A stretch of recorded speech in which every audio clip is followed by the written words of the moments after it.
Now at 6 and streaming on crossroadstoday.com, details on an arrest in Goliad tied to a Mexican smuggling ring. The Victoria County judge will speak in the Texas House about the Victoria Regional Airport and the possible UHV move. And Texas continues to have a rising number of measles cases. We had a weak frontal system move into the area, but what does that mean for us this weekend? We'll have that answer for you coming up in weather. Tonight we have more top-level baseball and softball action here in the Crossroads. We'll preview some of the games coming up in sports. You're watching 25 News now at 6. Good evening and thank you for joining us. I'm Don Brubaker. Shauna Curry is on assignment. A man in Wharton County faces charges of aggravated sexual assault of a child. Authorities say 20-year-old Juan Molina Gomez, an undocumented person from Honduras, was arrested in Wharton County this week on an ICE warrant. He was awaiting deportation. Wharton County deputies were working on a case where Molina Gomez is accused of sexually assaulting a child. Deputies arrested him before he was flown back to Honduras. Molina Gomez is in the Wharton County Jail in lieu of $600,000 bond. Goliad County Sheriff's deputies arrest a man they say is connected to a Mexican smuggling ring. 25 News Now reporter Trenton Whiting joins us now with more details. Trenton? Yes, Don, the sheriff is reporting the arrest of a Francisco Hernandez Correa in connection with the smuggling ring. Hernandez Correa is reportedly in the country illegally from Mexico, and he faces counts of human smuggling and engaging in criminal activity. His arrest is part of a large-scale investigation into what the sheriff's office believes is an organized smuggling operation. Sheriff Roy Boyd says they've secured and executed several warrants throughout the investigation, making Hernandez Correa the fourth or fifth arrest connected to the organization. He's being held in the Goliad County Jail with $100,000 bond. Hernandez Correa also has an ICE detainer, meaning the Department of Immigration and Customs Enforcement will look into his deportation after he serves due process in Goliad County. Don? Thank you, Trent. A correction to a story we reported last night. The case against Ramon Palacios is not set for trial. His next court date is May 8th, which is a pre-trial hearing. The jury trial scheduled for August 11th is for Rafael Romero, the man accused of killing Edna cheerleader Lisbeth Medina. Wharton police are investigating the death of a toddler early Thursday morning. Wharton police officers were sent to Oak Bend Medical Center. They were told a 2-year-old girl was taken into the center with reported breathing difficulties. The child was later pronounced dead. An investigation is underway. The City of Victoria will host a second information session on the Victoria Community Center project. The session is planned for next Monday from 1 to 3 p.m. at the Victoria Community Center. Residents can see renderings of the community center expansion and renovation, speak to city officials, and ask questions about the project and the venue tax. The Victoria City Council is asking voters to pass a 5% vehicle rental tax and a 2% hotel occupancy tax. Neither will affect residential property taxes. The League of Women Voters of Victoria and the University of Houston Victoria are teaming up to host a community election forum. It will include ballot items for the City of Victoria's proposed venue tax, along with Victoria mayoral and Victoria ISD school board candidates. The event is next Wednesday, April 16th at 5:30 p.m. in the Walker Auditorium on the UHV campus. If you cannot make it in person, you can watch on Teams. You can also email any specific questions you have for the guests wagnerw@uhv.edu. Next Monday, Victoria County Judge Ben Zeller is scheduled to testify before the Texas House Committee on Ways and Means concerning a bill that would help the Victoria Regional Airport. House Bill 4222, filed by State Representative District 30 A.J. Louderback, would make a minor change in how local hotel occupancy tax funds are collected and help fund improvements at the airport. The bill is supported by the Victoria County Commissioners Court, Victoria City Council, Victoria Chamber of Commerce and the Port of Victoria. And next Tuesday, Judge Zeller is scheduled to give testimony before the Texas House Committee on Higher Education on a possible move of the University of Houston, Victoria to the Texas A&M University system. The committee is considering House Bill 5150, filed by Representative Louderback. That is the House companion bill to the Senate bill relating to the transfer of UHV to the A&M system. The UHV transfer bill is set for a hearing in the House that day. The Help One Student to Succeed or Hosts program rewarded first and second graders with a field trip to see the UHV softball team take on the Louisiana Christian Wildcats. The Hopkins Mentor Day event is being held at the Youth Sports Complex. The UHV softball team has been partnering with the Hosts program for 17 years, helping children with their reading skills 30 minutes a week. Hosts instructor Felicia Sledge is filled with joy as those students take time out of their busy schedule to mentor a child during the week. Softball girls support us all year long, and so this gives us an opportunity to support them and cheer for them as well. Sledge says children are rewarded with opportunities like these to see what success could look like. Sunny, no rain. It seems to be a winning formula. Let's go to Jacob Lozano with a first look at the forecast. And a big question, Jacob, is this winning formula going to keep going throughout the entire weekend at least? Yeah. Well, there is a little bit of a difference, though. Currently, we're sitting at 86 degrees right now with north-northeasterly winds at 5 miles per hour. But we're looking at this high pressure system that has moved out eastward as that front had moved on through. This is going to dissipate, but it's going to throw back some south-southeasterly winds here. And those wind speeds right now, obviously, are at 4 miles per hour, but the threat of fog is going to be the concern here tomorrow morning, where we could see visibility very limited in the area. But to find out how dense it really is going to be, we'll find out in our full forecast. Don?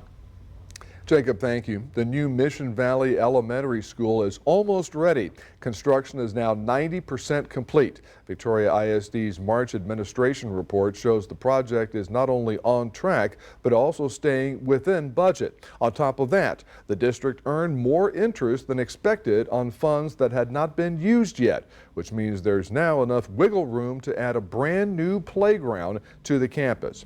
Voters approved the $25.845 million bond to build the new school back in 2021. A ribbon cutting and open house are set for May 22nd.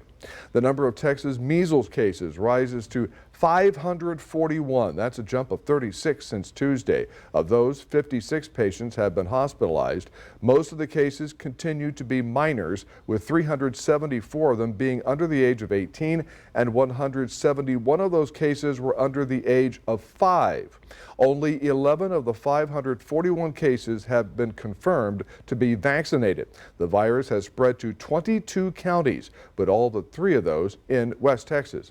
5% or fewer than 30 of the confirmed cases are estimated to be actively infectious since their rash onset date was more than a week ago.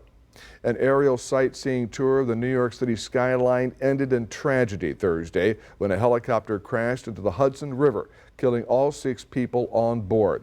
CNN analysis and flight tracking site Flight Radar 24 reports the helicopter was airborne for about 16 minutes before suddenly crashing. It's what some witnesses heard that could be a possible clue into what happened. First, we must warn you, some viewers may find the following images disturbing. I see like a helicopter disintegrate in midair, and then I heard a loud sound. This witness, like many living along the Hudson River, watched as the tourist helicopter plummeted into the water, killing the pilot, along with Siemens executive Agustin Escobar, his wife, and 3 children. Oh my gosh. Many captured video moments telling a terrifying tale. A former Federal Aviation Administration safety inspector, who's also a former mechanic on the helicopter model involved, says this crash leaves him stunned. never seen anything like this at all. You can see that the main rotor is separated from the helicopter and it turned upside down. The tail boom is also missing. FAA records show that the Bell Long Ranger model had an airworthiness certificate valid through 2029, and that federal authorities had previously investigated the company operating the Hilo for their involvement in 2 prior safety incidents, one in 2013, another in 2015. Maintenance records are not made public, and the NTSB restricts what companies can disclose during an ongoing investigation, but witness accounts may give some experts a clue. I was working, but I heard this really loud noise. As soon as I heard the noise, I came out. That would be indicative of the main rotor hitting the tail boom and breaking that tail boom off and separating the rotor from the system. Where there are hidden defects in the metals and the materials and the blades in the shaft, right out of the manufacturer, that sort of sat in this aircraft like a ticking time bomb until through fatigue and weather it failed. All possibilities that will be examined closely by the FAA and NTSB. I'm Laura Aguirre reporting. That expert you heard from there says if the helicopter's rotor RPMs slow down too much, the blades can droop and hit the tail boom. A similar incident happened in Arizona in 2019. Remember to subscribe to our YouTube channel, Crossroads Today. Hit the like button and click the notification bell. Then you can see Crossroads Today on YouTube. And stay with us. Coming up on 25 News Now at 6. A Texas Lotto winner takes his fight to court, claiming a massive jackpot the month before his win never should have happened. Also ahead, the Texas House approves a state budget focused on property taxes and school funding.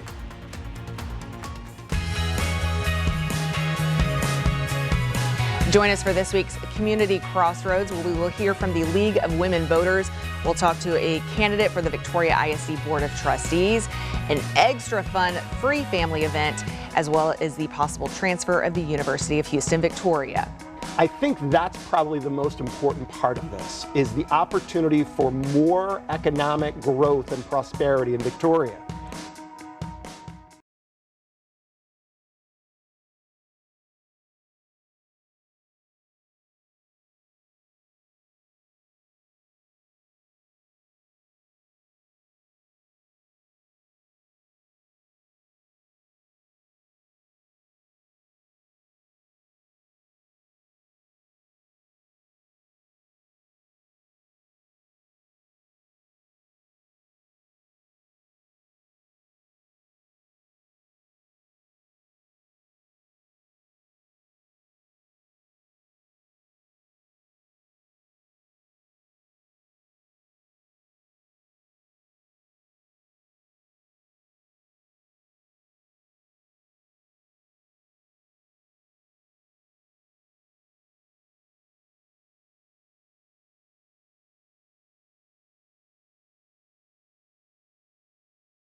The Texas House approved a massive $337 billion state budget. Lawmakers debated for more than 13 hours before agreeing on the budget. The State House agreed to spend $51 billion on property tax relief. That totals 15% of the budget. It allows $11.2 billion more in relief from the previous 2 years. The budget keeps the existing $100,000 homestead exemption. It adds almost 7 cents in additional rate compression to buy down property taxes. The House approved budget calls for $7.7 billion in new targeted K through 12 education funding, plus $63 billion to fully fund school enrollment. That's connected to the passage of the House's school finance bill. The budget also calls for $1 billion for school choice through education savings accounts, $400 million for school safety upgrades, and $450 million to reduce the cost of health insurance for Texas teachers. And this brings us to our viewer poll tonight. Which do you think is more important, property tax relief or public education funding? 78% of our voters overwhelmingly go for property tax relief over public education funding. We thank you for voting. We want to hear from you. Visit crossroadstoday.com/vote to take part, and we'll have the latest results at 10. The winner of a $7.5 million Texas Lotto jackpot filed a lawsuit this week against several retailers, including Lottery.com and Lottery Now, that reportedly helped a $95 million jackpot win the previous month, claiming he is owed the winnings from that drawing since it was illegally conducted. Jerry Reed, who bought his ticket at a grocery store in Mansfield, says 4 retailers generated almost 400,000 tickets with some type of winning combination for a company that got over $60 million in total prize winnings. The first Mega Millions drawing under revised rules that offer slightly better odds and bigger payouts resulted in Texas players winning $283,000 more in prize money. The Mega Millions ticket price was raised to $5. The Texas Lottery said the higher ticket price improved the odds of winning and that the jackpot is expected to grow more quickly. We had a weak frontal system make its way into the Crossroads, but what does that mean for us this weekend? We'll have that answer coming up after the break.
Well, good afternoon, Crossroads. It was another warm and clear sky day. We actually have a little bit of cloud cover starting to pop up here as we start getting some more moisture coming in here. 86 degrees is what we're currently looking at. And well, we had that little front move on through here, and there's that boundary layer right there. But this high pressure system is going to be fueling in some more southeasterly winds as this front begins to dissipate here over the next couple of hours. And we're going to see winds begin to pick up once again out of the south here. Obviously in Port O'Connor we see 12 miles per hour, but here by Friday at 6 p.m. we're going to start to see those winds begin to move and push forward. By Friday night those winds are going to be steady out of the southeast and begin to calm down a little bit, and that's where we're going to see some fog potential here in the morning. But Saturday afternoon, 14-mile-per-hour winds are going to be pretty dominant over the Crossroads region, and Sunday morning we're going to see those winds begin to be persistent as well, where we could see up to 20-mile-per-hour sustained winds, 25-mile-per-hour gusts here on Sunday. Now visibility by 5 a.m. is still going to be relatively clear, but as we get into 6, 7 a.m. in the morning, we may get some patchy fog here along the Texas coastline, a little bit inland as well as here in Victoria. But by 9 a.m. that's going to be dissipating. It might be well long gone, so it's just about an hour or two bit of fog here in the morning time, so do be aware of that as you travel in the morning if you have a morning commute Saturday morning. 64 degrees is what we're going to see here Saturday morning, and we'll be getting up into the 80s here, mid 80s across the Crossroads region, and we'll honestly be dropping back down into those 60s for Sunday morning as we get that more moisture coming out of the southeast. And temperatures are going to be rising up after Sunday. We'll be up to 85, 88, maybe even 90s along the outer parts of the Crossroads region. So do be aware of just the increase in temperature, as well as humidity values will begin to rise as well, with comfy here Friday. But we're going to get into that muggy stuff coming in to the next 5 days per se. Now, future tracker, getting into mugginess, are we going to see any rain? Well, we are going to see a bit of cloud cover start to move in here Monday and Tuesday. We're going to start to see a little front line move in here, where we're going to see a little drop in temperature, not much rain action going on, maybe more around the Louisiana area.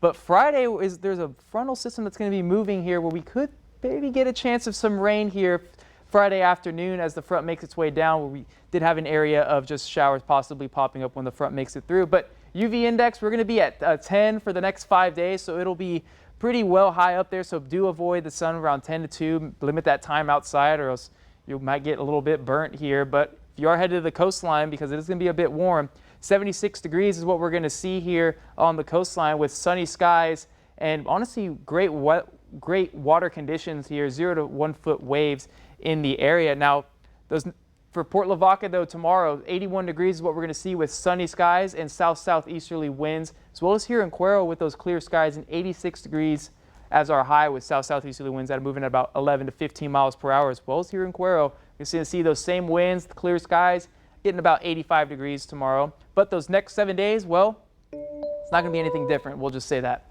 Breezy conditions are going to be the slightest difference as we go into Sunday and Monday with that front moving in.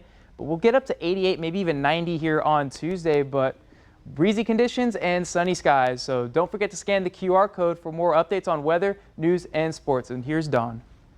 Jacob, thank you. And Sports Director Max Williams is here. We're talking about UHV softball, a great history for that program. And are they still nationally ranked this year? Right now, Don, they are not. They're currently trying to battle to keep it up there in conference. But again, today we'll see how they did, because you mentioned they had their mentor day for Hopkins Elementary. But how would that translate out on the field? You'll find out here in a few moments in sports.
Happy Friday here, Crossfield. So earlier in the show, we highlighted Hopkins Elementary attending and having their mentor day for UHB softball there versus Louisiana Christian. Well, the little kids, guess what? They saw two great games because the Lady Jaguars, they got the win in game number 1, 5-0, and then they also won game number 2, just finished a little bit ago, 3-2 over Louisiana Christian. For game 1, some of the stats we're looking at: DeAndre Maldonado and J.C. Bolin had 2 hits to help them get the win. And then in game 2, Claire Blinka and Allison Sediger, 2 of the power hitters there on this team, got big-time hits, and they would get the job done. So they're back in action. Yeah, quick turnaround because they're back tomorrow in the afternoon versus Xavier, Louisiana for Senior Day, which they're going to honor 9 seniors in total. So we'll have you again highlights and score updates there tomorrow, there for the weekend crew. But here for later action tonight, the St. Joseph Lady Flyers are playing their last home game tonight at the Field of Dreams before the playoffs. Game will start about 20 minutes ago, and the Flyers heading in are 19-4 overall and 7-0 in district. And Lexi Sanchez is on the mound tonight there as they're facing the Hebronville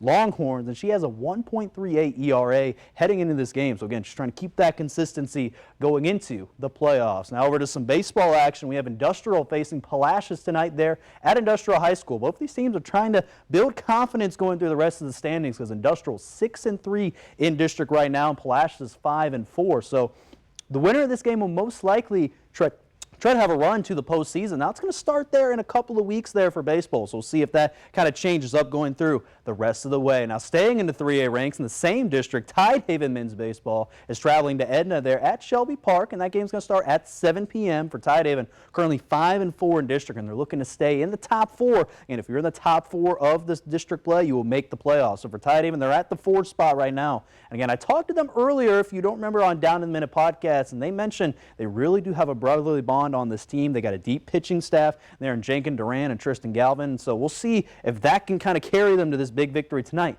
at Edna. Now over here to Victoria West, they face the Terry Rangers tonight at Riverside Stadium for district game. And this game did start as well 20 minutes ago, in West trying to keep up in district as well. 5-1 right now, 1 game back from top-ranked Victoria East, who's 6-1 right now. For West, you got to keep an eye on Dominic Martinez, Jay Guerrero, and Bo Woods. We're going to have to be a factor tonight if they want to get that victory there tonight. Now over to some track and field. We talked about a lot yesterday. The Shiner boys and girls track teams were area champions at the area track meet held at Latonia High School, and Shiner's Jemiah Wright led the way with points, finished first there in the high jump and 400-meter dash. Then for the boys, Quincy Jones and Bo Bame led the way for points. Again, for Jones, got first in the long jump and second in the triple jump. And then for Bame, finished 4th in the 110-meter hurdles and 1st in the 300-meter hurdles. And then finally tonight, how about some MLB action? I mean, the Houston Astros, it's been a couple weeks now, and they're right now 5-7 overall. They're looking at trying to get back on the winning track there versus the Los Angeles Angels. That's going to start at 7:10 p.m. there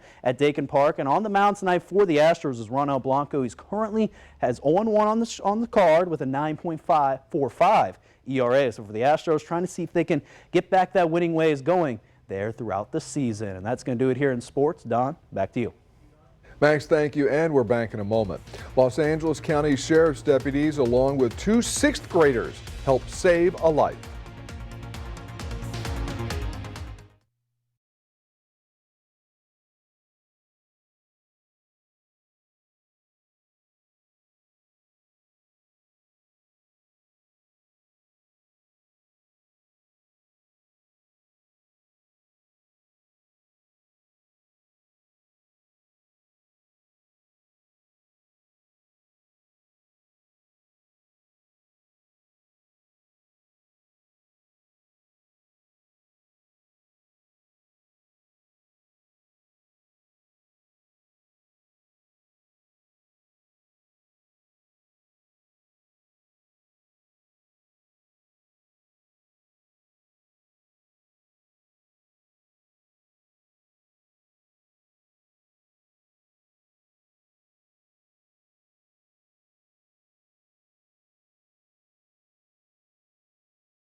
Finally tonight in Los Angeles County, 2 6th grade boys are being hailed as heroes for calling 911 and helping save a toddler who had fallen into a lake last month. The two were honored along with the deputies who performed life-saving measures on the child.